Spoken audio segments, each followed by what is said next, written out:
El Gubernrico Cantata es un viaje sinfónico desde Jerusalén hasta Gorbea, pasando por los fragmentos o los aquellos pasajes más típicos de la Navidad, como viene siendo el nacimiento, la adoración de los reyes, la adoración de los pastores.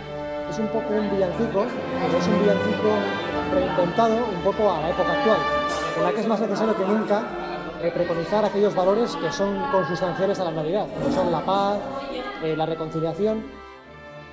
Nos va a acompañar en este caso el coro Los Tonos Humanos de Galdakao. Es un coro camerístico que tiene mucha experiencia en repertorio sacro, repertorio sobre todo barroco. Yo creo que sus voces pegan muy bien en este tipo de villancicos, en los que también hay un poco temática coral del estilo pues, diocesana, un poco gregoriana.